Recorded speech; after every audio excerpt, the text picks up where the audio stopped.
So bagong lahat, ito yung isa sa mga player na expected magkakaroon ng breakout season para sa 2026. Sa ikalawang taon pa lang kasi ni Amen Thompson, top 5 defensive player na siya ng NBA dahil naging pang-5 siya sa Defensive Player of the Year voting.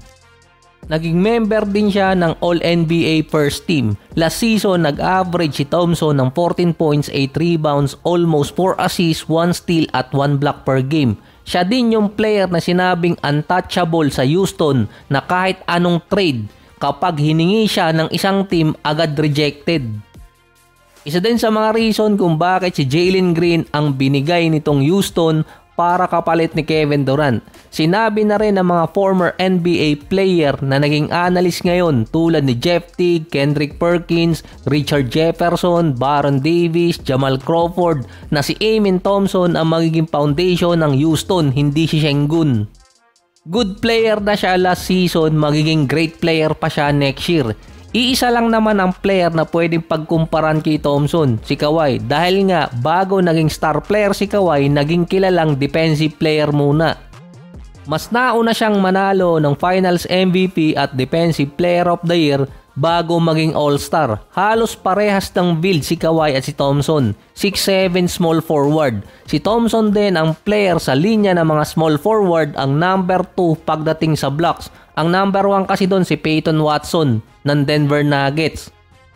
Pero si Amen Thompson ang merong pinakamataas na rate or number 1 sa block percentage sa mga small forward.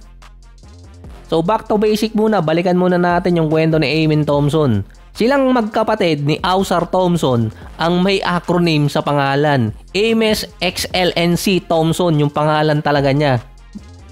Teka, mali pala, hindi pala acronym ang tawag doon. Yung XLNC, nakakalimutan ko talaga ang tawag doon pero ibig sabihin nun, excellence. Nagsimula sa basketball ang Thompson Brothers since 7 years old sa guidance ng tatay nila.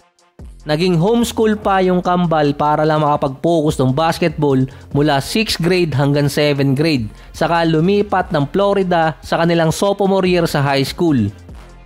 Naagad naman silang sumali sa basketball team at agad din naman nakapasok. Merong average si Thompson sa kanyang sophomore year na 17.7 rebounds, 3 assists per game. Mala Anthony Davis din yung senaryo ni Thompson, kinulang lang ng 3 or 4 na pulgada. Hindi masyadong napapansin to kay Thompson kasi nga sinabi ko kanina small forward. Pero mostly kasi nai-impress yung iba kay Thompson dahil sa defense niya. Talagang nasya-shutdown kung sinong bantayan sa NBA. Bukod sa versatile player si Thompson, kaya niyang depensahan yung multiple position kaya malaking advantage sa team na nandun siya. Isa pa, kaya din niya maglaro ng multiple position, hindi lang combo guard, swingman, kundi 3 position player mula point guard, shooting guard, small forward. Sa freshman year ni Thompson, bago talaga sila lumipat ng Florida, 6'2" ang height niya. Naglalaro na talaga siya noon bilang point guard. Nung tumangkad siya ng sophomore year ng 6'4", lumipat siya ng shooting guard at nung junior year niya naging 6'7". May average pa siya noon na 20 points, 8 rebounds, 4 assists at nanalo pa ng championship sa high school. Silang magkapatid. Silang dalawa din ang nanalo bilang player of the year. Common story sa mga NBA player na tumangkad habang nasa high school at nagsimula bilang point guard. Pero si Amen Thompson kasi hanggang sa tumangkad siya, siya pa rin ang primary ball handler or point guard kapag kasama niya yung kanyang kakambal. So ito nabasa ko lang sa mga forum hindi ko sure kung totoo to pero ang isa sa mga taktika ng basketball team nila sa high school, nalilito yung mga babantay sa kanila kung sino si Ausar at sino itong si Amen. Kahit pa magkaiba yung jersey number nila dahil magkaiba rin yung style. Mostly primary ball handler si Amen Thompson at si Ausar Thompson naman ang off the ball player.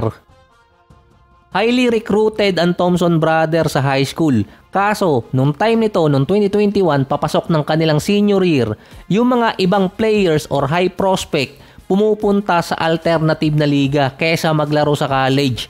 Para lang maalis yun, nagkaroon ng nil contract. Kaysa tapusin ng Thompson brother ang high school at maglaro sa college, naglaro silang dalawa sa Overtime Elite, isa sa mga alternative noong 2021. Kasabayan din to ng G-League Ignite.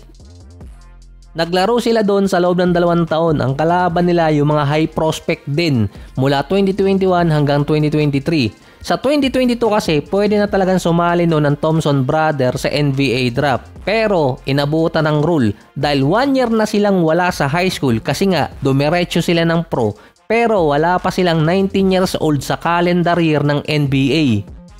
18 years old pa lang sila nun. Base kasi sa rule, yung mga US player hindi pwedeng sumali sa draft kung hindi sila magiging 19 years old sa calendar year.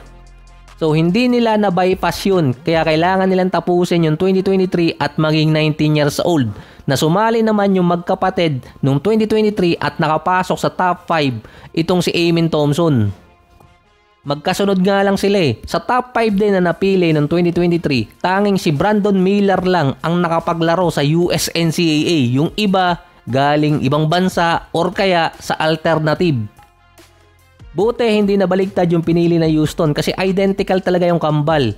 Kapag magkasama kasi yung dalawa, si Amen at si Ausar, si Amen ang nagiging point guard, si Ausar ang off-the-ball player. Sinabi na ni Amen Thompson na awkward at uncomfortable sa kanya ang nilalaro niya sa Houston dahil sinusubukan niya maging off-the-ball player. Ang original role dapat ni Amen Thompson maging backup point guard ni Fred VanVleet. Kapag wala si VanVleet, si Thompson ang magiging primary ball handler. Dahil naman nawala si Jalen Green, papasok ng 3rd season ni Thompson, siya ang possible maging secondary ball handler nila. Dahil ang nangyari dati, nasa number 3 position or small forward itong si Thompson. Minsan nilalagay pa siya sa starting position ng rookie season niya, kaya naging uncomfortable si Thompson. Pagdating naman ng sophomore year, naiba ulit ang role. Steady starting small forward ng Houston kasama si Green at si VanVleet. Kaya ang nangyari, lumabas ang pagka-defensive anchor niya sa Rockets. Ang iniintay na lang kasi mag-improve kay Amen Thompson ay 3-point shooting or jump shot para makonsider siyang complete player. Meron siyang defense, playmaking, nakakascore naman sa loob ng paint. Ang wala na lang talaga kay Thompson ay shooting mula sa 3-point area, mid-range perimeter or kaya jump shot. Yung standard kasi dito sa atin, makadakdak lang pang 10-day contract na sa NBA eh. Pero sa kanila, sa US, kahit labunin nila yung ring sa kakadakdak, kung hindi naman sila nakakashoot ng jump shot, hindi pa rin sila maipapasok dun. Dahil bago na ang standard ngayon sa NBA maging efficient sa loob ng court, lalo na pagdating sa jump shot. Yun kasi mostly ang inaasahan ng ibang mga player. Mukhang nagiging gamay na naman ni Thompson ang panibago niyang role dahil nung rookie season niya may total siyang 8 out of 58 mula sa 3-point area, 13%. Sa sophomore year naman niya, umangat yun ng 25 out of 91, nasa 27% na. So lalo na't mawawala si Jalen Green at siya ang papalit sa role na yon. Kaso meron pa nga lang Kevin Durant. Need pa ng isang scorer ng Houston at kung magkakaroon talaga ng breakout season si Amen Thompson, hindi dahil yon sa kanyang defense or kaya nakakascore, kundi makashoot siya ng magandang efficient mula sa jump shot or 3-point area.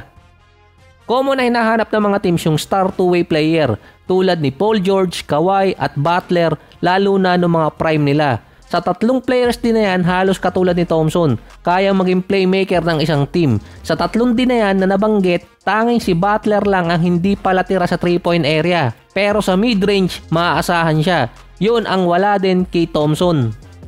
So yan ang isa sa possible breakout player for next season. Para naman sa mga susunod na NBA player story, lagay nyo na lamang sa comment section dahil hindi ko alam kung paano tatapusin ang episode na to. Kaya time!